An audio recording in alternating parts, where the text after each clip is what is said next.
जाणे भक्तीचा जिव्हाळा तोची दैवाचा पुतळा आणि कनये माझ्या मना भोका पंडित शहाणा नामरूपी जडले चित्त त्यांचा दास मी अंकित आणि कनये माझ्या मना भोका पंडित शहाणा तुका मने नवविध भक्ती जाणे तोची शुद्ध आणि कनये माझ्या मना भोका पंडित शहाणा महायोग पीठे तटे भीमरत्यां वरम पुण्यैकाय दातु मुनीन्द्र समागत्य तिष्ठं तमानंद कंदं परब्रह्मलिंगं भज पांडुरंगं पांडुरंगा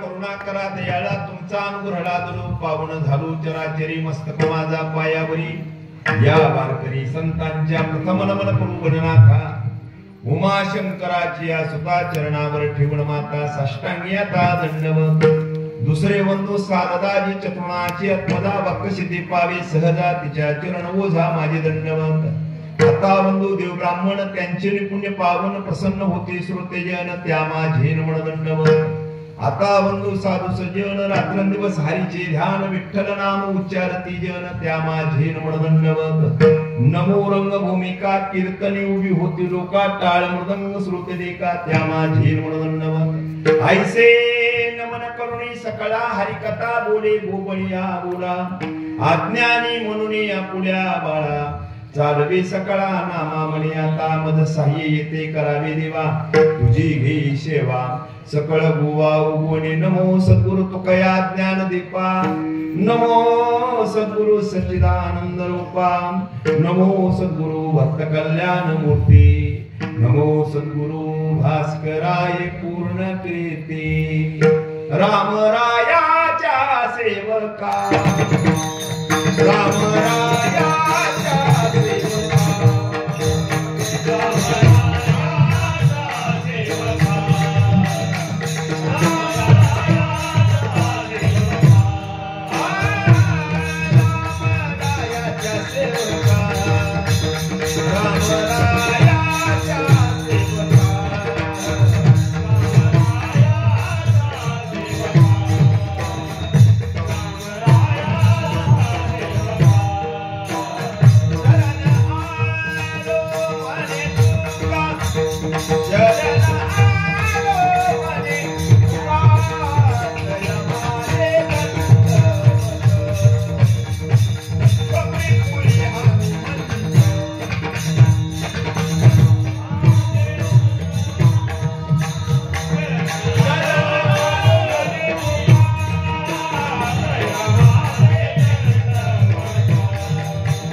भक्तीचा जिव्हाळा तोची दैवाचा पुतळा अनिक नये माझ्या मना हो का पंडित शहाणा. प्रस्तुत प्राप्त स्थळी प्राप्त प्रसंगी सेवेकरता निरूपणा करता निवडलेला अभंग महान वैष्णव विश्वभूषण विश्वसंत वैराग्याचे महामूल्य उद्धारक तुम्हा आम्हा मनुष्य मात्रांना भगवतभक्तीचा सुलभ मार्ग सांगणारे फार मोठे विचारवंत तत्वज्ञ संप्रदायाच्या वैशिष्ट्यपूर्ण मंदिराचे कलश झालेले छत्रपती शिवाजी महाराजांचे वैचारिक सद्गुरू श्रीमंत जगद्गुरु तुकोबाराय यांचा 4 चरणाचा दिडक्या पद्धतीचा बहुश्रुत सर्वांच्या पाठातला परिचयाचा असा हा अभंग आहे. या अभंगाच्या माध्यमातून संत श्रेष्ठ जगद्गुरु तुकोबाराय ज्यांच्या अंतकरणामध्ये भक्तीबद्दल जिव्हाळा आहे, तुकोबाराय त्यांना दैववान म्हणतात. तुकोबाराय त्यांना भाग्यवान म्हणतात. भाग्यवान व्यक्तिमत्वाचं लक्षण तुकोबाराने सांगितलं भक्ती आणि भक्तीबद्दलचा जिव्हाळा. जिव्हाळा नाम सातत्य आणि जिव्हाळा नाम प्रेम. ज्यांच्या जीवनामध्ये भगवत भक्ती आणि भगवत भक्तीबद्दल प्रेम सातत्य आहे, तुकोबाराय त्यांना दैववान म्हणतात. तुकोबाराय त्यांना भाग्यवान म्हणतात. ज्यांच्या जीवनात भक्ती नाही आणि केवळ ज्ञानच त्याने मिळवलंय आणि ज्ञानाच्या जोरावर ते पंडित झाले, तुकोबाराय म्हणतात त्या पंडिताला मी मानत नाही. व्यवहारातले ते शहाणे झाले, तुकोबाराय म्हणतात त्यांनाही मी मानत नाही.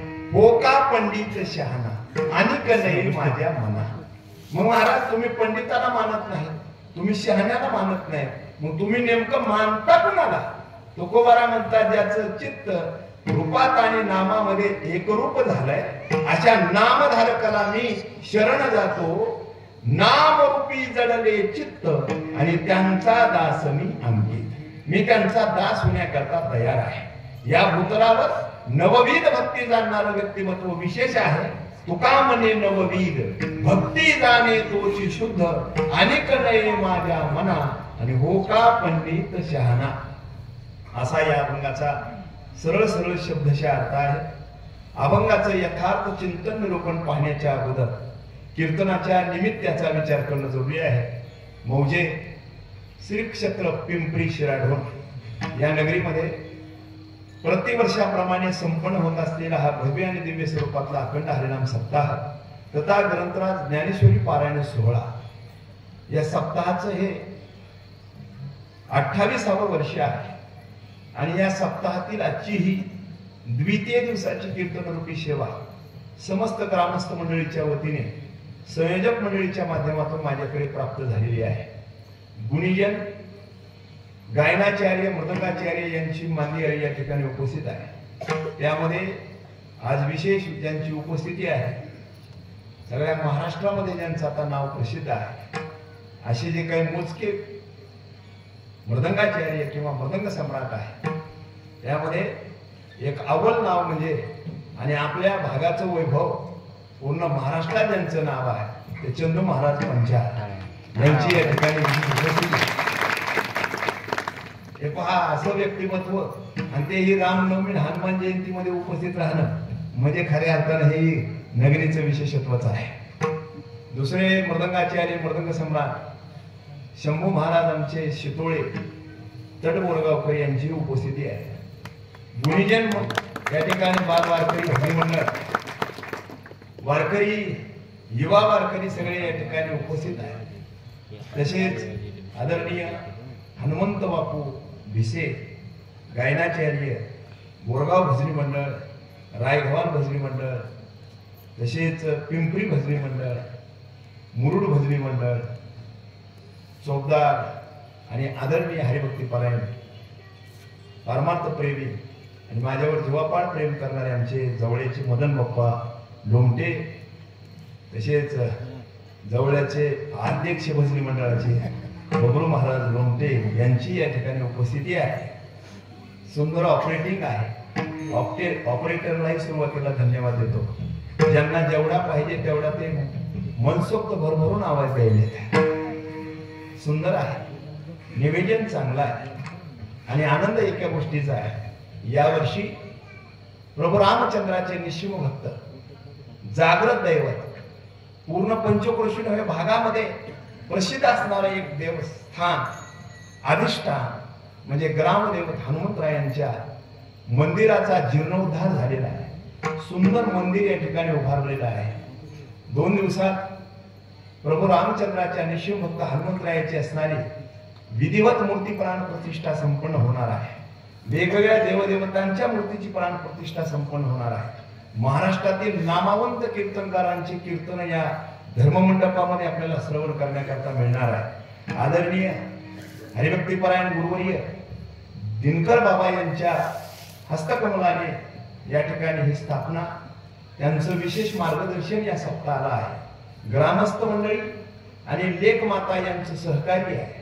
कलशारोहणाच्या निमित्ताने लेखमातेंची विशेष उपस्थिती आहे आणि या नगरीमध्ये पुन्हा एकदा येण्याचं आणि सेवा करण्याचं परम भाग्य मला या ठिकाणी प्राप्त झालेलं आहे. अगदी 15 वर्षापूर्वी रामनवमीच्या निमित्ताने दुपारच्या सत्रातली रामनवमीची गुलालाची सेवा माझे आजोबा राजेभाऊ वाडे यांच्या माध्यमातून या ठिकाणी मला मिळाली. आज एका गोष्टीचं दुःख वाटतंय, एवढं वैभव निर्माण होत आहे, भाऊची तेवढी अनुपस्थिती आहे. कुठंतरी कोणत्या तरी मध्ये ते या ठिकाणी हा सोहळा पाहत असतील याची खात्री आहे. असो, या ठिकाणी पुन्हा येण्याचा योग आहे. रात्रीच्या सत्रातली सेवा आहे, सेवेचा दुसरा क्रम आहे, दुसऱ्या दिवसाची सेवा आहे. आपण भाग्यवान आहोत आणि या अभंगातही भाग्यवानाचंच लक्षण सांगितलंय. भाग्यवान म्हणायचं कुणाला? भाग्यवंत म्हणू गया चरण गेले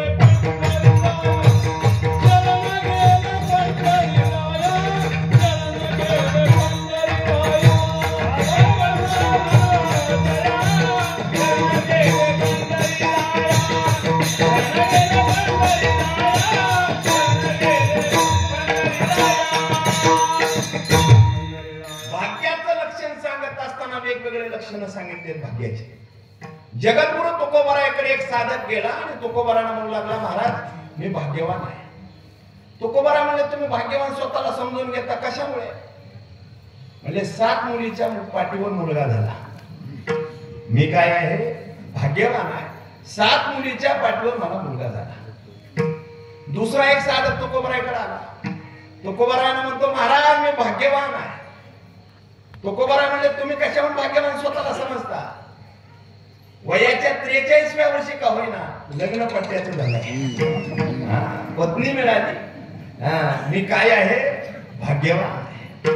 तिसरा एक सत्रस्त तुकोबाराकडे आला आणि तुकोबारांना म्हणतो, महाराज मी भाग्यवान आहे. तुकोबारा म्हणले, तुम्ही कशावर भाग्य?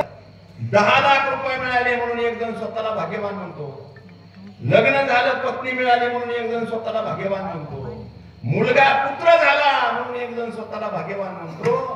तुकोबाराने तिघांना सांगितलं, तुम्ही करंटे आहात. करंटे भाग्यवान कोण? भाग्य तरी नोवे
पत्नी मिळणं म्हणजे भाग्य नाही. भाग्य काय आहे? निकटवास बरा संताप. सत्पुरुषाची संगती जीवनामध्ये प्राप्त होणं हे भाग्य आहे. भगवत चिंतन जीवनामध्ये घडणं हे भाग्य आहे. आणि आपल्या मिळालेल्या मिळकतीतून दिलेल्या देणगीतून मंदिर उभा राहणं, त्याच्याकरता पैसे खर्च होणं हे आपलं भाग्य आहे. आपलं भाग्य. कितीतरी पिढ्या गेल्या असतील तो मंदिर कितीतरी पिढ्या गेली असतील त्याच्या अगोदर उभारलेलं मंदिर आपल्या समोर या ठिकाणी उभारलंय आणि आपल्या मेहनतीतून मिळालेल्या संपत्तीचा हिस्सा त्या मंदिराला लागलाय. मला वाटतंय हे काय आपलं भाग्य आहे, हे आपलं दैव आहे. काय आहे पहा, दानाचे प्रकार पुष्कळ सांगितले. भूदान, गोदान, कांचनदान, अन्नदान आणि ज्ञानदान हे 5 मुख्य दान सांगितले भागवतामध्ये. उपदानाचे तर प्रकार पुष्कळ आहे. नेत्रदान, रक्तदान, कन्यादान, किडनीदान, अवयवदान, 4-5 हजार रुपयाला माणूस बघून मिळतं ते मतदान, असे वेगवेगळे दानाचे प्रकार आहेत. मुख्य दानाचे प्रकार 3 आहे, 5 आहे. भूदान, गोदान, कांचनदान, अन्नदान आणि ज्ञानदान. त्यामध्ये भूदान जर केलं, मंदिर उभारणी करता जर कोणी भूमी दिली किंवा त्या मंदिराकरता जर कोणी देणगी दिली तर त्याचा परिणाम, त्याचा फायदा एवढा मोठा आहे. नामदेव महाराज एका अभंगामध्ये सांगतात, ते भाग्य त्याचं बदलून जातं पुढच्या जन्मामध्ये. भूमिदानी भोपाळ म्हणजे तो काय होतो, राजा होतो पुढच्या जन्मामध्ये. गोरे गोमट रूप एखाद्या व्यक्तीला मिळतं, त्यावेळेस तो गोरा गोमटा माणूस पाहिला की सहज विचार येतो, एवढा सुंदर माणूस आहे, यानं नेमकं काय पुण्य कमवलं असेल पहिल्या जन्मामध्ये. तर त्याचं उत्तर नामदेव महाराजांनी दिलंय. त्यानं पहिल्या जन्मामध्ये कनकदान दिलंय. कनक म्हणजे सोनं. ज्यांना पुढल्या जन्मामध्ये रूपवान व्हायचं आहे त्यांनी काय करावं, या जन्मामध्ये सोनं दान द्यावं. कुणाला द्यावं, कीर्तन झाल्यानंतर द्यायची इच्छा असेल तर मला द्या. महाराज म्हणतात त्याचा फायदा पुढे आहे, फायदा त्याचा पुढे आहे. भाग्यवानाचं लक्षण आपण पाहतो. कोण भाग्यवान? हरिपाठामध्ये त्या भाग्यवानाचं विशेषत्व सांगितलं ना. मोक्ष रेकियाला भाग्य विनटला आणि साधूचा अंकिला हरिभक्त. जो मोक्षाच्या रेषेमध्ये येण्याचा प्रयत्न करतो आणि जो साधूच्या अंकित आहे, ज्ञानेश्वर महाराज त्या व्यक्तिमत्वाला भाग्यवान म्हणतात. आता आपला प्रयत्न खरं सांगा, ज्याची त्यानं आपल्या छातीवर हात ठेवून सांगा, आपला प्रयत्न मोक्ष रेषेमध्ये येण्याचा आहे का दारिद्र्य रेषेमध्ये जाण्याचा आहे?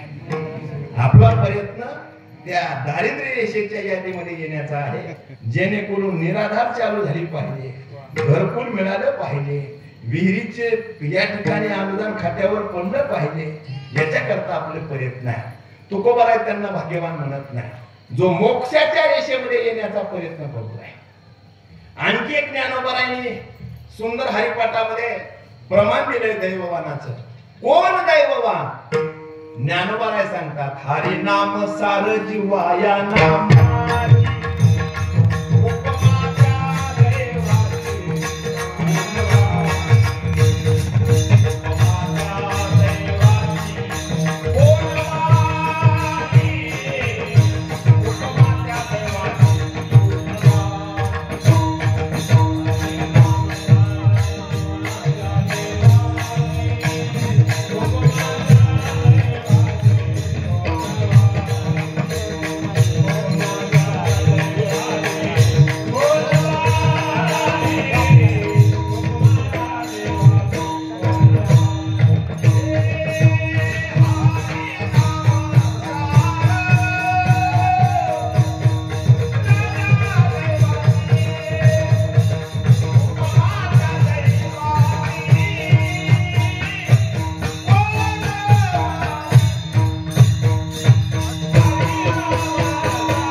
आणि उपमा त्या दैवाची कोण वाणी. ज्याची जीवा सातत्यानं भगवत नामचिंतनामध्ये तल्लीन आहे, तो खूप ज्ञानोबा आहे, त्याला दैववान म्हणतात. एकनाथ महाराजांना विचारलं, एकनाथ महाराज कोण भाग्यवान, कोण दैववान? एकनाथ महाराजांनी एका ओवीमध्ये भाग्यवानाचं विशेषत्व सांगितलं. भरतखंड नरदेह प्राप्ती हे तो परम भाग्याची संपत्ती. भारतासारख्या आध्यात्मिक क्षेत्रामध्ये नाव कमवलेल्या देशामध्ये ज्याचा जन्म झाला तो काय आहे? भाग्यवान आहे. महाराष्ट्रामध्ये ज्याचा जन्म झाला तो विशेष भाग्यवान आहे. मराठवाड्यात जन्म झाला तो त्याच्याहून जास्त भाग्यवान आहे. आणि गोरोबा काकाच्या पंचक्रोशी जन्म झाला तो विशेष भाग्यवान आहे. भाग्यवानाचं विशेष काय? भाग्य भाग्य भाग्य म्हणजे तरी काय? काही जणांचं भाग्य प्रारंभाला उदयाला येतं आणि शेवटला महाराज लोप पावतात. आणि काही जणांचं भाग्य शेवटला उदयाला येतं, आरंभाला लोप पावलेलं असतं. विठ्ठल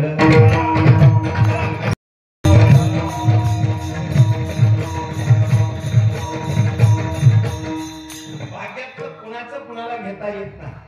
ज्याचं त्याचं भाग्य असतं, कुणाचं कुणाला घेता येत नाही. पहा, सहज माणसं म्हणतात एवढा प्रयत्न केला तरी फायदा झाला नाही, एवढा प्रयत्न केला तरी ती वस्तू मिळाली नाही, एवढा प्रयत्न केला तरी ती गोष्ट आत्मसात झाली नाही. नर्वस झालेला, नाराज झालेला व्यक्ती कपाळाला त्यावेळेस हात लावत असतो, सोबतचा म्हणत असतो एवढं नाराज व्हायला झालंय का?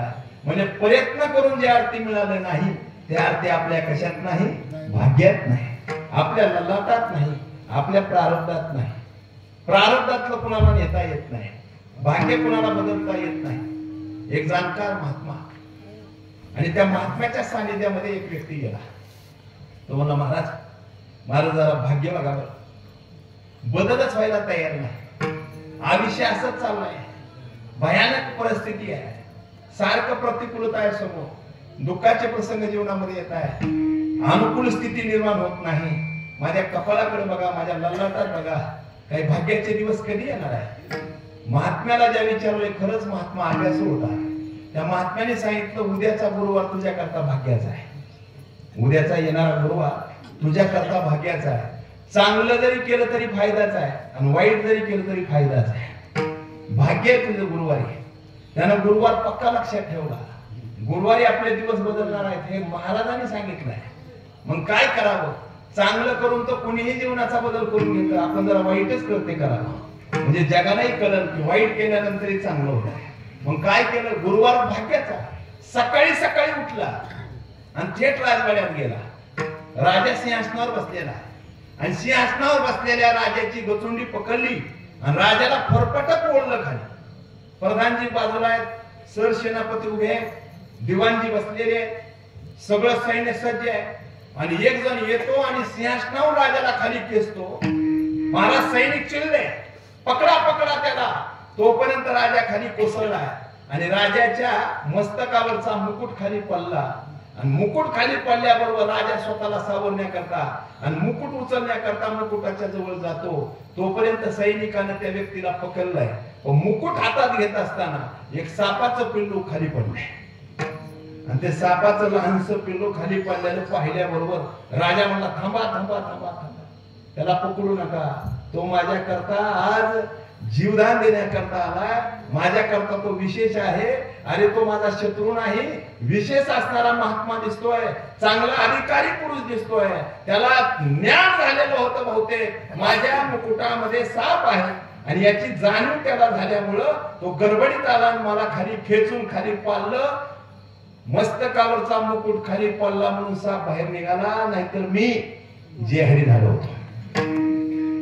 अहो काय बघता, खजिनदाराला सांगितलं खजिनदार याला 1 कोटी रुपये देऊन टाका. वाढवायचे का? 5 कोटी. किती द्या? 5 कोटी द्या. 5 कोटी दिले. खरंच महाराजांचे शब्द ठरले, गुरुवारचा दिवस भाग्याचा आहे.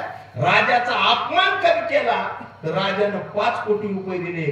खरंच भाग्याचा दिवस आहे, खरंच भाग्याचा दिवस आहे. तो व्यक्ती त्या महाराजांकडे गेला. महाराज तुमचा शब्द ना शब्द खरा ठरला, आजचा गुरुवार माझ्या करता भाग्याचाच आहे. त्या राजाचा अपमान केला तर 1 कोटी रुपये राजाने दिले. आजचा दिवस माझ्या करता बरा आहे. त्यावेळेस तो महात्मा म्हणला आणखी संपला नाही, आताशी 12 वाजले दुपारचे, रात्रीच्या 12 पर्यंत आजचा दिवस तुझ्या करता बरा आहे. त्याने विचार केला आणखी एखादा प्रसंग, आणखी एखादा प्रयोग करावा. काय करावं? राजाचा अपमान केला तर 5 कोटी राजाने दिले. आता कोणाकडे जाऊ?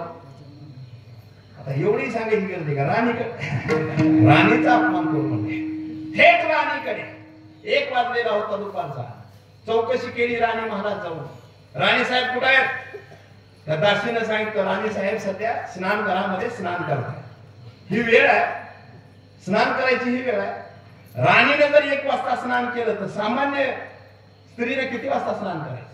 ही वेळ आहे का? कुठं आहे ती स्नान ग्रहण? कुठं आहे ती राणी? म्हणजे आतमध्ये आहे. हो, असं करू नका. या दासीला माहित झालं होतं या बाबामुळेच आपल्या राजाचा प्राण वाचलाय, त्याच्यामुळे तिलाही काही बोलता येईल ना. महाराज असं काही करू नका, राणी साहेब स्नान करत आहे, असं काय करता? तोपर्यंत लाद घालून दरवाजा उघडला आणि त्या राणीला स्नान करत असताना तशाच अवस्थेमध्ये हात पकडला आणि बाहेर ओढत आला. राणी आरडाओरडा करते, सैनिक धावत आले, पकडा पकडा पकडा. याला काही डोकं वगैरे आहे का नाही? याला ज्ञान आहे का नाही? अशा अवस्थेमध्ये राणीचा अपमान करावा का? राणीला त्या स्नानघरातून बाहेर ओढल्याबरोबर पाठीमाग त्या स्नानघराचा अख्खं स्लॅब खाली पडला. सगळा स्लॅब काय पडला? खाली पडला. काय सैनिक धावत धावत राजेसाहेबांकडे गेले. राजेसाहेब तुम्ही पती पत्नी फक्त त्या महाराजांच्या कृपेमुळे वाचला. सकाळी महाराजांना तुम्हाला सापातून वाचवलं आणि आता महाराजांनी राणीला स्नानघरातून वाचवलं. स्नान करत जर राणी बसली असते, अहो सामान्य राणी 1.5 तास स्नान करते, ती तर राणी आहे. ती राणी किती तास करत असेल? 3 तास स्नान करणारी. महाराज पडत होत असले आपण राणी दबून त्याच्यात मरत होती. राजाला एवढा आनंद झाला, राणीलाही आनंद झाला. राणी म्हणली या महाराजांना 7 कोटी द्या. किती द्या? 7 कोटी द्या. राजा म्हणला 7 कशाला? 10 कोटी द्या. मला तरी काय करायचं? 15 कोटी घ्या. अहो 15 कोटी आणि सकाळचे 5 कोटी. किती कोटी मिळाले? 20 कोटी मिळाले. तो व्यक्ती त्या महाराजांकडे गेला. तोपर्यंत दुपारचे 4 वाजले होते. महाराज तुमच्यामुळे माझं भाग्य उदयाला आलं. मला 20 कोटी रुपये मिळाले. काय तुम्ही विशेष आहात? तुम्ही कसं काय नाराज दिसताय? त्यावेळेस त्या महाराजांनी सांगितलं नाराज होऊ नये ते काय हो.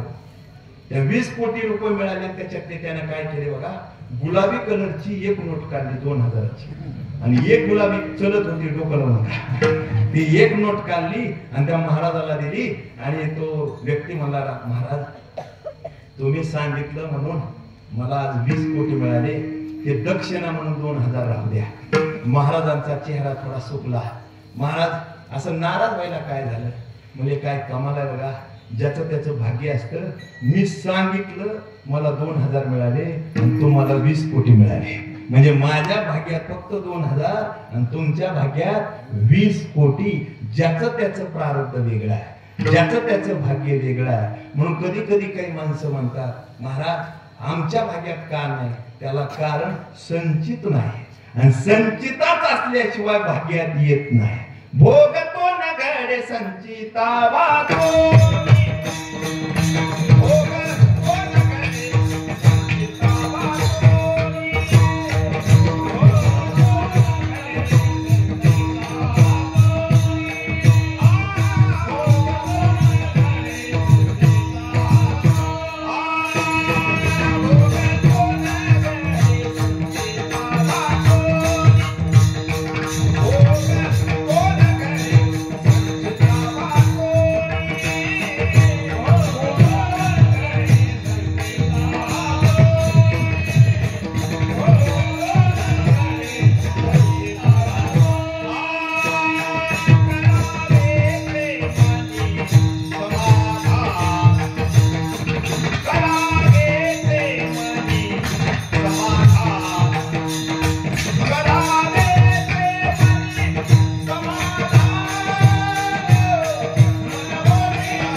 प्रपंचाचं भाग्य प्राप्त होतं, परमार्थाचं नाही.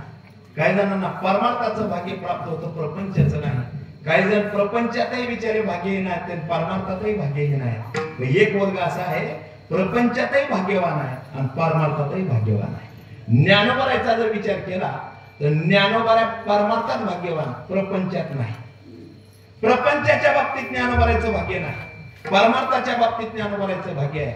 सकल संतांनी ज्ञानोबरांना माझं म्हणावं, साधकाचा मायबाप दरुशने हरिताप आणि सर्वाभूती सुखरूप ज्ञानोबा माझा. ज्ञानाचा ज्ञानाचा ज्ञानाचा सखा माझा ज्ञानेश्वर. जनाबाईंनी ज्ञानोबरांना माझं म्हणावं. ज्ञानोबरांना परमार्थाचं भाग्य प्राप्त झालं, प्रपंचाचं नाही. का? एक ठिकाणी भिक्षा मिळाली, विसोबा काकांनी पाहिलं, घोड्यावरून लाद घातली ज्ञानोबराच्या छातीवर. ती झोळी असणारी काकेतली ओढून काढली, पीठ पायदळीत उडवलं आणि संन्याशाच्या कार्ट्याच्या मुलाला स्पर्श झाला म्हणून जोड्या सगट इंद्रायणीमध्ये जाऊन स्नान केलं. प्रपंचाचं भाग्य ज्ञानोबरांना प्राप्त झालं नाही, परमार्थाचं मात्र भाग्य प्राप्त झालं. जगद्गुरु तुकोबराचा विचार केला तर वयाच्या 19व्या वर्षी तुकोबराचा प्रपंच अनुकूल, प्रपंचाचं भाग्य. तो दुष्काळ पडला, प्रपंचाचं भाग्य संपलं आणि परमार्थाचं भाग्य सुरू झालं. तुका म्हणे मज कळते चाचणी आणि बडबडीची वाणी आत्वासली. संत श्रेष्ठ एकनाथ महाराजांचा विचार केला तर नाथ महाराजांचं प्रपंचाचंही भाग्य आहे आणि परमार्थाचंही भाग्य आहे. रोज नाथ महाराजांच्या वाड्यामध्ये पुरणपोळीचा स्वयंपाक व्हायचा आणि कमीत कमी 500 टाळकरी रोज जेवायचे. पुरणपोळीचा स्वयंपाक आणि पुरणपोळीचा बेत रोज जेवायचे. आणि नाथ महाराजांचं प्रपंचाचं भाग्य हे आणि परमार्थाचं कावडीने पाणी ज्या घरी चक्र पाणी वाहे आणि अनन्य भक्ती भावे निळा वंदी त्यांचे पाय. देव 36 वर्ष नाथांच्या घरी राहतो, हे नाथांचं प्राप्त परमार्थिक भाग्य. आणि काही वर्ग असा आहे पहा, प्रपंचाच्या बाबतीतही त्यांना भाग्य प्राप्त नाही झालं आणि परमार्थातही त्यांना भाग्य प्राप्त झालं नाही. संसार बघायचा झाला त्यांचा तर सोयाबीन खाली आणि काँग्रेसचं गवत वरी, हा त्यांचा संसार. आणि परमार्थ जर त्यांचा बघायचा झाला तर हरिपाठ चालू असताना म्हणतात काकडा कधी बंद व्हायला आहे. म्हणजे काकड्यातला हरिपाठातला आणखी त्यांना मेळ लागलेला. हो महाराज, ते तुमच्या सोबत ते डुमडुम वाजवणारे आले का? आता डुमडुम नाही म्हणतात, याला मृदंग म्हणतात. ते मृदंग वाजवणारे असं म्हणावं, गायक म्हणावं असं म्हणावं. बरेच जण आम्हाला फोनवर विचारत असतात, महाराज तुमची सुपारी काय आहे? मी म्हणलं गोंधळी नाही, सुपारी गोंधळ्याला असते. म्हणजे सुपारी मग काय म्हणावं लागतं तुम्हाला? असं वेगवेगळं असंही काही वेळेला पाहता येत आपल्याला. म्हणजे परमार्थातलंही भाग्य नाही आणि प्रपंचातलंही भाग्य नाही. भाग्यवान कोण आहे? तुकोबरा या अभंगाच्या पहिल्या जन्मात सांगतात.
तोची दैवाचा पुतळा. जगद्गुरु तुकोबा दैववान म्हणताय ते ज्याने भक्ती जाणली त्यांना. हे सुरुवातीपासून भाग्य आणि दैव सांगतो पहा. भाग्य भाग्य भाग्य म्हणजे तरी काय? ऐका, पाणी माटा, साहेब नोटा, वकील कोटा, गायक कंटा, वक्ता ओठात, मृदंग्या पोटात आणि महाराज पोटात भाग्यवान. भाग्याचं लक्षण आहे. वेगवेगळं भाग्याचं लक्षण सांगितलंय. हे आता वरपांगी झालं. खरं तुकोबाराने भाग्याचं लक्षण सांगितलं. भक्तीचा जिव्हाळा जे जाणतात ते दैववान, ते भाग्यवान. रामायणातला एक प्रसंग आहे. एकदा आईसाहेब आणि प्रभू रामचंद्र आपल्या नाशिक जिल्ह्यात गोदावरी वाहते, त्या गोदावरीच्या काठेवर जे तपोवन आहे त्या तपोवनामध्ये फिरत आहे. आणि तपोवनामध्ये फिरता फिरता फिरता फिरता अचानक सीता आईसाहेब थांबल्या आणि प्रभूला म्हणतात, प्रभू थांबा. प्रभू थांबले. का सीते? बघा म्हणले, थोडं थांबा. ती झाडाच्या बुडाला उगवलेली वेल आणि त्या वेलीनं त्या झाडाला झाकळून टाकलंय. खऱ्या अर्थाने किती वेल भाग्यवान आहे मालक. तिला या झाडाचा, या वृक्षाचा आधार मिळाला. तिच्या भाग्यानं तिला या वृक्षाचा आधार मिळाला. या वृक्षाचा जर आधार तिला मिळाला नसता तर वाऱ्या वावटळामध्ये ती वेल कोलमडून गेली असती. वेल भाग्यवान आहे. त्या वेलीकडे वृक्षाकडे पाहिल्यानंतर प्रभू रामचंद्र म्हणले, सीते वेल भाग्यवान नाही, वृक्ष भाग्यवान आहे. अशा उन्हाळ्यामध्ये पानझड झाली, या वेलीने झाकाळून टाकले म्हणून वृक्ष सुशोभान दिसतोय, चांगला दिसतोय. नाहीतर वृक्ष झाला असता खऱ्या अर्थाने त्या वृक्षाचं भाग्य म्हणून त्याला वेल मिळाली. वृक्ष भाग्यवान आहे. प्रभू रामचंद्र म्हणतायत वृक्ष भाग्यवान आणि सीता म्हणाली वेल भाग्यवान.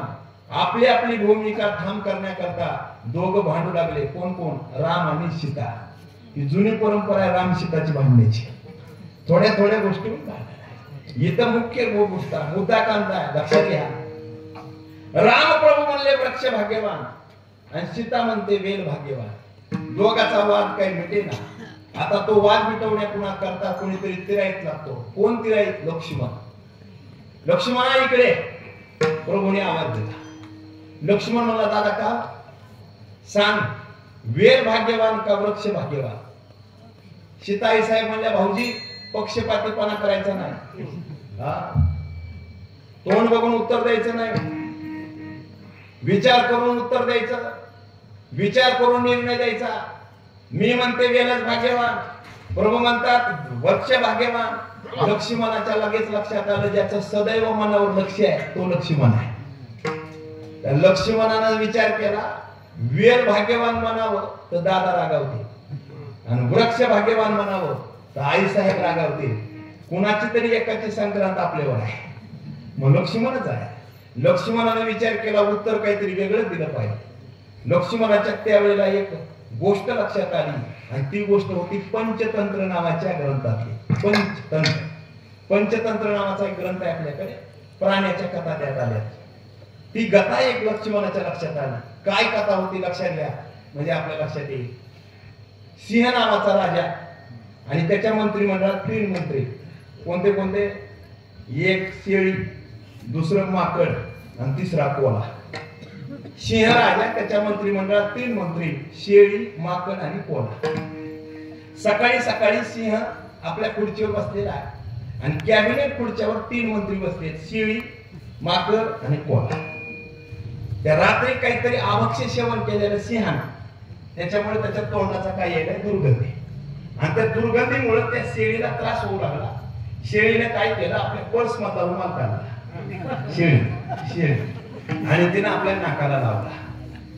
ती त्या वासाने या ठिकाणी त्रस्त आणि बोलू लागले, माकड दादा राजाला काही कळतं का?